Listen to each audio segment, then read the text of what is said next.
Hello students, आज की class में आप सभी लोगों को क्लास 12 की फिजिक्स विषय के अंतर्गत बहुत ही महत्वपूर्ण डेरिवेशन आप लोगों को हम बताने जा रहे हैं।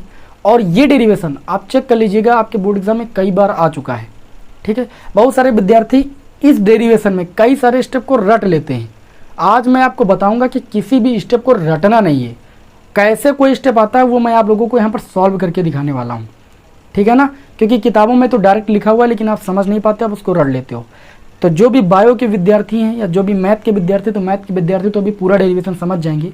बायो वाले विद्यार्थियों को थोड़ा सा दिक्कत होती है तो वो पूरी क्लास को ध्यान से देखेंगे, आपको ये डेरिवेशन बहुत ही अच्छे तरीके से समझ में आने वाला है। चलिए आज की क्लास को हम शुरू करते हैं। हमारे इस डेरिवेशन का नाम है परिमित लंबाई के रिजरेखी धारावाही चालक के कारण चुंबकीय क्षेत्र निकालना है ना। तो यहाँ पर आपका एक धारावाही चालक तार ले लेते हैं हम। ये हमारा धारावाही चालक तार, इसको मैंने पहले से बना लिया, इसको हम CD नाम देते हैं। हम कहेंगे कि माना हमारा एक धारावाही चालक तार है परिमित लंबाई का CD, जिसमें हमारी I धारा है। I एम्पियर की धारा क्या है भाई, ये प्रवाहित हो रही है। ये I एम्पियर की धारा जो है इस परिमित लंबाई के धारावाही चालक तार में क्या हो रहा है भाई, प्रवाहित हो रही है। अच्छा, इस परिमित लंबाई के धारावाही चालक तार के कारण हमें क्या निकालना है, चुंबकीय क्षेत्र निकालना है। इसके लिए क्या करते हैं, इस धारावाही चालक तार से R दूरी पर हम क्या कर लेते हैं, एक बिंदु P ले लेते हैं। क्या ले लेते हैं भाई, एक बिंदु P ले लेते हैं। जो ये बिंदु P है वो इस धारावाही चालक तार से कितनी दूरी पर है, R मीटर की दूरी पर है। बिंदु P से क्या करते हैं, इस धारावाही चालक तार पर हम एक लंब डाल देते हैं। क्या करते हैं भाई, एक लंब डाल देते हैं। तो ये मैंने एक लंब रेखा छोड़ दी और इसको नाम दे देते हैं PQ। जो PQ है वो CD धारावाही चालक तार पर क्या है भाई, लंब है। इतनी बात समझ में आई कि नहीं समझ में आई? जो मैं आपको समझा रहा हूँ समझिएगा, चित्र में एक एक बात एक्सप्लेन कर देंगे और यही चीज़ लिखना है आपको। अभी लैंग्वेज भी लिख दूंगा, आप टेंशन मत लीजिए। तो यहाँ पर इस बिंदु P पर हमें क्या निकालना है, चुंबकीय क्षेत्र निकालना है। और P और Q के बीच की दूरी कितनी भाई, R मीटर की दूरी है। कितनी दूरी है भाई, R मीटर की दूरी है। क्लियर, इसको मैं प्रदर्शित कर देता हूँ इसी चित्र में। ये R मीटर की भाई दूरी है। अब हम क्या करते हैं, इस परिमित लंबाई के धारावाही चालक तार के कारण बिंदु P पर अगर चुंबकीय क्षेत्र निकालना है तो इस परिमित लंबाई के धारावाही चालक तार में एक हम लघु अवयव या लघु लंबाई का एक क्या लेते हैं, अवयव ले लेते हैं। यहाँ पर हम इस परिमित लंबाई के धारावाही चालक तार में एक लघु अवयव ले लेते हैं। इसका नाम दे देते हैं EF। क्या नाम दे देते हैं, EF। और इसकी जो लंबाई है वो अल्प लंबाई हम डेल बोलते हैं। क्या बोलेंगे इसको, अल्प लंबाई इसकी डेल है। इस बिंदु E को हम क्या करेंगे, बिंदु P से मिला देंगे। जब बिंदु E को P से मिला देंगे तो इसके बीच का जो एंगल है वो कितना मानेंगे, हम फाई मानेंगे। ये इतना एंगल फाई बन रहा है। इस लघु अवयव के कारण इस बिंदु P पर जो आपका कोण बनेगा वो भी आपका बहुत ही अल्प या लघु बनेगा। ठीक है, तो ध्यान दीजिएगा, इसको थोड़ा पहले मिला देते हैं इसे। ठीक, तो मैंने इसको मिला दिया। ठीक, अब ये चूंकि लघु अवयव, तो लघु अवयव के कारण इस बिंदु P पर जो कोण बनेगा वो भी लघु बनेगा। ये कोण आपका फाई था तो ये कोण आपका कितना हो जाएगा, अल्प हो जाएगा, डेल फाई। इसको हमने डेल फाई से प्रदर्शित कर दिया। समझ में आ गई बात। अब हम क्या करते हैं, जो ये बिंदु E है, बिंदु E से सामने वाली भुजा पर हम एक लंब डालेंगे। लेकिन उसके पहले जो ये आपका कोण EFP, ये वाला एंगल है, इस एंगल को हम थीटा मान लेते हैं। ठीक है ना। अब बिंदु E से सामने वाली भुजा पर हम एक लंब डाल देते हैं। इतनी बात को आपको समझना पड़ेगा। क्या करते हैं भाई, ये लंब डाल देते हैं, इसको नाम दे देते हैं G। तो ये EG हो गया, FP पर क्या भाई, लंब हो गया। क्लियर इतनी बात। तो अब आपको पहले इतना समझ में आना चाहिए और आपको यहाँ पर यह भी समझना चाहिए कि जो बिंदु E से P तक की दूरी, इसको मान लीजिए आप x मीटर की दूरी। कितनी दूरी भाई, x मीटर की दूरी। कोई चीज़ रह नहीं जानी चाहिए। इतनी चीज़ पहले आपको समझ में आनी चाहिए। अगर इतनी चीज़ समझ में आ गई तो आपको क्या करना पड़ेगा, जो ये लघु अवयव है, इस लघु अवयव के कारण बिंदु P पर चुंबकीय क्षेत्र का मान निकालना है। जब आप इस लघु अवयव के कारण बिंदु P पर चुंबकीय क्षेत्र का मान निकाल लोगे तो चूंकि ये जो लघु अवयव है ये इस परिमित लंबाई वाले चालक तार का एक भाग ही तो है। तो जब इस लघु अवयव के कारण बिंदु P पर चुंबकीय क्षेत्र आ जाएगा तो हम संपूर्ण धारावाही चालक तार के कारण उत्पन्न चुंबकीय क्षेत्र बिंदु P पर निकाल सकते हैं समाकलन के द्वारा। ठीक है, तो सबसे पहले हम इस लघु अवयव के कारण बिंदु P पर चुंबकीय क्षेत्र निकालेंगे बायो-सेवर्ट के नियम से। तो इसके लिए पहले यहाँ पर हम लिखेंगे क्या, शुरुआत से हमने क्या कहा कि यहाँ पर एक परिमित लंबाई का धारावाही चालक तार क्या है भाई, CD। तो लिखेंगे माना परिमित लंबाई का, ज्यादा लैंग्वेज नहीं लिखेंगे, परिमित लंबाई का धारावाही चालक तार, थोड़ा छोटा लिख रहे हैं जिससे आ जाए, चालक तार CD है। जिसमें आई धारा है। कितनी धारा है भाई? आई धारा। ये परिमित लंबाई का धारावाही चालक तार CD है जिसमें आई धारा प्रवाहित हो रही है। ठीक है, अब लिखेंगे कि CD पर क्या करना है भाई? CD पर ना करिए, आप ऐसे लिख लीजिए, CD चालक तार CD से R दूरी पर एक बिंदु P है। चालक CD से R मीटर की दूरी पर बिंदु P है जहां चुंबकीय क्षेत्र ज्ञात करना है। क्या ज्ञात करना है?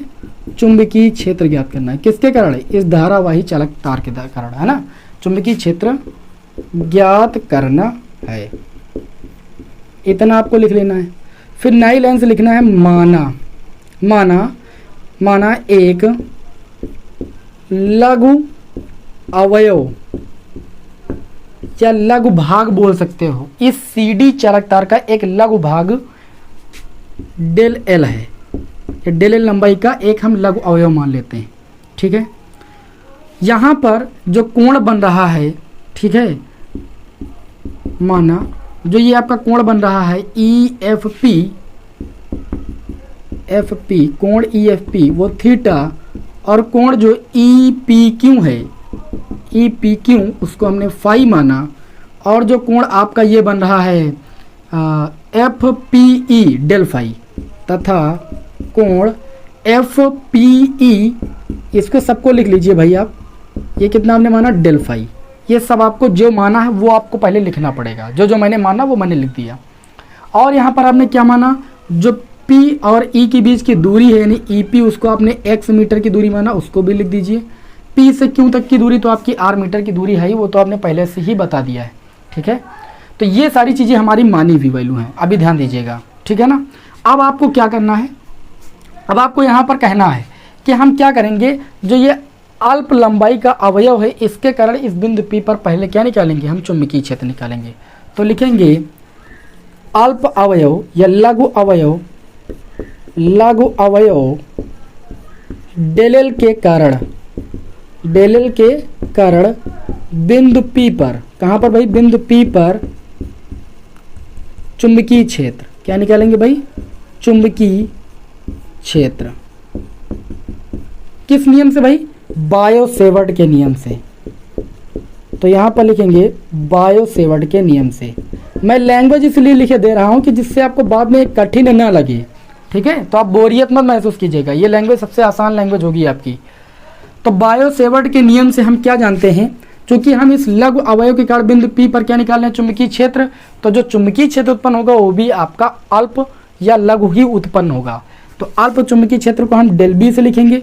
ठीक है, तो डेल B बराबर, थोड़ा इधर से लिखते हैं सब आ जाए, डेल B बराबर क्या होता है? μ0/4 आपने पढ़ा है। ठीक, फिर लिखा है I डेल L, लघु अवयव की लंबाई कितनी? डेल L, और कोण कितना बन रहा है लघु अवयव का? थीटा। तो साइन थीटा बटे में दूरी कितनी यहाँ से यहाँ तक की? x है, तो आप दूरी का स्क्वायर यानी x स्क्वायर करते हो। आपने बायो-सेवर्ट में पढ़ा है μ0/4 I del L sine theta upon में R स्क्वायर, क्योंकि वहाँ पर दूरी R थी लेकिन यहाँ पर दूरी x हमने मानी है तो x लिख देंगे। क्लियर हुई इतनी बात? यहाँ पर लिखेंगे चित्र में, ध्यान दीजिएगा, जो ये चित्र है इसमें हम क्या करेंगे? सबसे पहले जो छोटा सा त्रिभुज है इसको सीधा करके यहाँ पर नीचे बनाते हैं। ध्यान दीजिएगा, समझाता हूं मैं आपको। यहाँ पर देखिए, तो जो EG भुजा है, EG भुजा जो है ये लंब है सामने वाली भुजा पर, तो ये लंब भुजा होगा, इसको नाम दे देंगे E और G। इसी फिगर को हम ऐसे सीधा करके बना रहे हैं आपको समझाने के लिए। ठीक है, थोड़ा अच्छे से बना लेते हैं, ध्यान से समझिएगा। ये अभी हम रब भी कर देंगे। ये देखिए, मैं फिगर इसको थोड़ा ऐसे बना लेता हूँ। ये हो गई EG, ये आपकी भुजा हो गई लंब। ठीक है, 90 डिग्री का कोण बना रही, और ये भुजा हो जाए, ये आपका बिंदु हो जाएगा F, ये कोण आपका थीटा है। ठीक, थीटा के सामने भुजा आपकी EG हो गई। ठीक है ना, और यहाँ पर ध्यान दीजिएगा 90 डिग्री के सामने भुजा आपकी कितनी भाई? डेल L, तो इसको हमने 90 डिग्री के सामने भुजा को डेल L से प्रदर्शित कर दिया। अब यहाँ पर हम त्रिकोणमिति अनुपात आप सभी लोगों ने पढ़ा है कक्षा 10 में, वहाँ पर आप लोगों ने पढ़ा है कि जो साइन थीटा होता है वो लंब बटे कड़ के बराबर होता है। तो साइन थीटा यहाँ पर देखिए, थीटा के सामने भुजा लंब EG हो गई, और बटे में अगर कड़ की बात करें तो कड़ का मान यहाँ पर डेल एल है। हमने इसी फिगर को बिल्कुल इस तरीके से सही करके बना लिया है बस, जिससे आपको निकालने में आसानी रही। तो जब आप यहाँ पर गुणा करोगे तो जो ईजी का मान आ जाएगा वो आपका आ जाएगा डेल एल साइन थीटा। तो आप क्या लिखोगे कि चित्र में जो डेल एल साइन थीटा है वो किसके बराबर है, ईजी के बराबर है। आप देख सकते हो कि ईजी बराबर डेल साइन थीटा आ गया। मैंने ये छोटा वाला समकोण त्रिभुज सही करके बना लिया, फिर त्रिकोणमितीय अनुपात साइन थीटा बराबर निकाल लिया, तो ईजी बराबर डेल एल साइन थीटा आ गया। अब देखिए यहाँ पर जो ईजी वैल्यू है ये भी आपकी मानी हुई वैल्यू है, और ईजी का तो मान भी नहीं पता है, तो ईजी का मान निकालने के लिए हम त्रिभुज लेंगे ई पी या ई जी पी। अब ये वाला भी त्रिभुज एक समकोण त्रिभुज ही बन रहा है, लेकिन यहाँ पर देखने से आपको थोड़ा हार्ड लगेगा, तो इस फिगर को भी मैं ऐसे ही बिल्कुल सीधा करके बनाता हूँ। कहाँ बनाऊंगा, चलिए इधर बना देता हूँ, अभी रब कर दूंगा। इस फिगर को भी मैं, ये जो पतला वाला फिगर बनाते त्रिभुज, इसको हम सीधा करके बनाते हैं। अब ध्यान दीजिएगा, ये भुजा लंब है ईजी, तो ईजी को हम लंब दिखा देंगे, ये लंब हो गई, ये 90 डिग्री का कोण हो गया। अब 90 डिग्री कोण ये होगा ना, 90 डिग्री के सामने भुजा क्या है आपकी, कड़ है, ये है ईपी, तो ये ईपी हो गए, और इसका मान कितना है, एक्स है। और जो ये कोण बन रहा है, देखिए भाई कोण कौन सा बन रहा है, कोण बन रहा है जीपीई, जीपीई, ये कोण बन रहा है डेल फाई। कितना बन रहा है, डेल फाई, डेल फाई दिखा दिया। अब ये त्रिभुज बताइए ऐसे बन गया कि नहीं, सीधा होकर के, आप समझ में आ रहा होगा। अब यहाँ पर आप क्या करोगे, यहाँ पर जब आप ईजी का मान निकालोगे, किसका मान निकालोगे भाई, ईजी का, तो ईजी लंब है, ठीक है, कोण के सामने भुजा लंब और ये कड़, तो लंब कड़ जब पता होता तो हम पुनः साइन थीटा लगाएंगे, तो जब साइन थीटा यहाँ पर लगाएंगे तो साइन थीटा के स्थान पर कितना भाई, डेल फाई बराबर लंब का मान कितना है, ईजी, और बटे कड़ का मान कितना है, एक्स। तो यहाँ पर कैंची गुणा करेंगे तो ईजी का मान आ जाएगा एक्स इंटू में साइन डेल फाई। अब यहाँ पर मैंने अभी आपको बताया था कि ये अल्प लंबाई है, अल्प लंबाई के कारण ये डेल फाई कोण बन रहा है।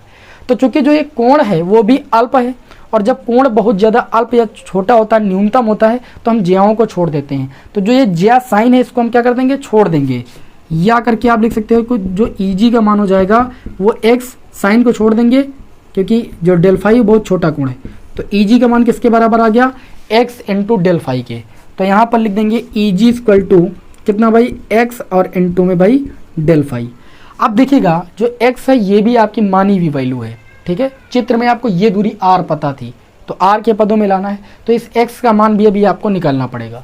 तो एक्स का मान तो तब निकालेंगे, पहले इतनी वैल्यू यहाँ पर रखते हैं, तब जो डेल बी का मान हो जाएगा वो आ जाएगा म्यू 0 अपान में 4 पाई, और ये जाएगा I del L sine theta.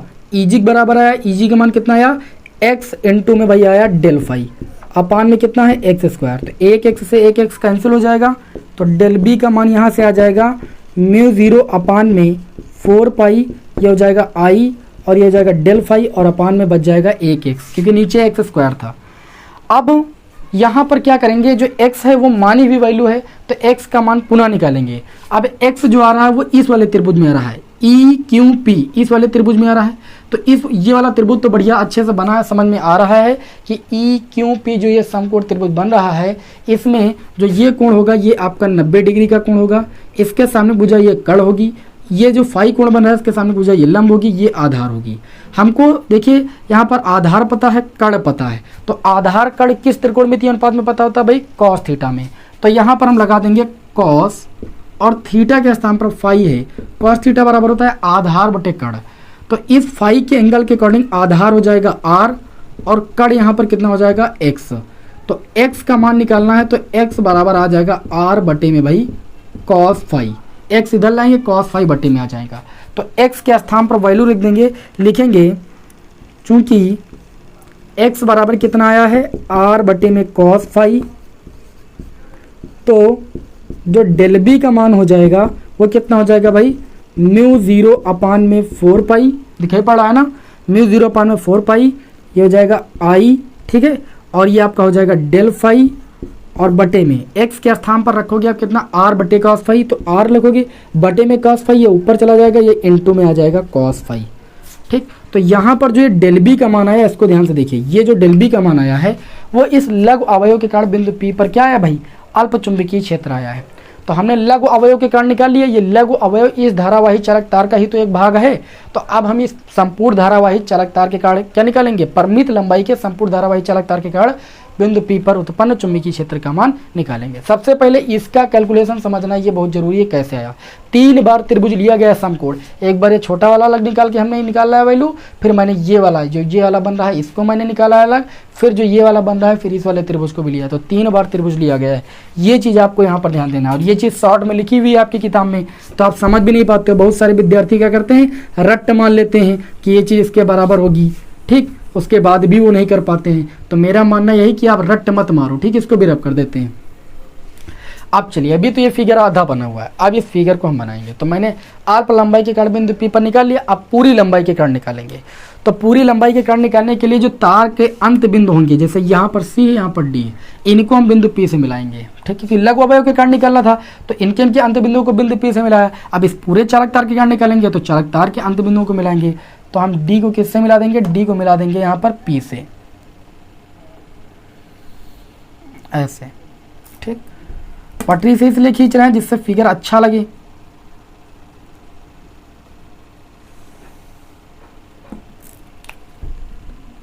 अब थोड़ा सा समझना है आपको, इसको हम डॉट डॉट लाइन से दिखा देते हैं, ठीक है ना।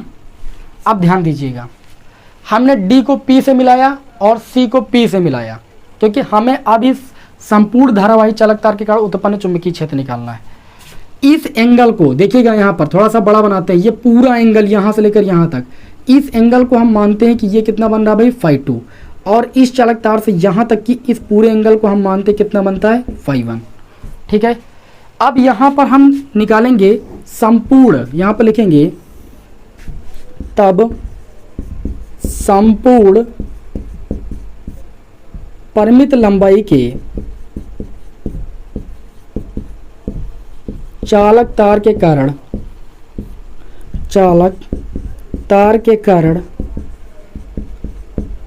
चुंबकीय क्षेत्र, क्या निकालेंगे भाई, चुंबकीय क्षेत्र। तो संपूर्ण चालक तार के कारण निकालेंगे, तो अब जो ये चुंबकीय क्षेत्र है वो B के बराबर हो जाएगा, क्योंकि अब ये अल्प नहीं रहा, अब पूरे चालक तार के कारण निकाल रहे हैं। क्या करेंगे, संपूर्ण चालक तार के कारण निकालने के लिए समाकलन का चिन्ह लगाएंगे, समाकलन कर देंगे ना, तो संपूर्ण निकालना होता है। यहाँ पर देखिए लिमिट, तो लिमिट φ1 से φ2 है। ध्यान दीजिएगा कि ये रेखा इस पर लंब है, तो ये YH की ऋण दिशा में बैठेगी, ये YH की धन दिशा में बैठेगी। धन दिशा में बैठेगी तो एंगल धनात्मक होगा, ऋण दिशा में बैठेगी तो एंगल आपका ऋणात्मक होगा। तो यहाँ पर आप क्या लिखोगे, माइनस का φ1 से φ2।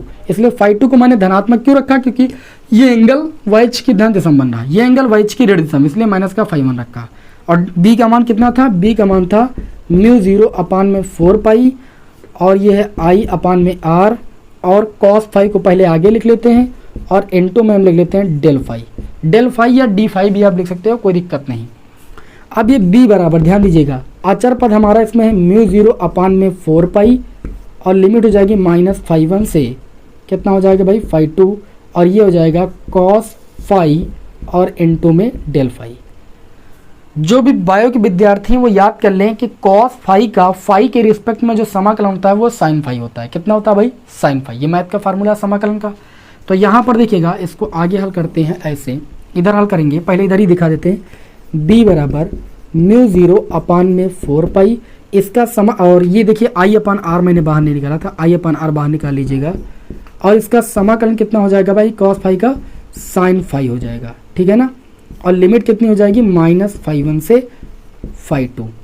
अब हम लिमिट पुट करते हैं, तो लिमिट पुट करने का प्रोसेस क्या होता है, लिमिट पुट करने का प्रोसेस ये होता है, पहले लिख देंगे μ0/4π I/r।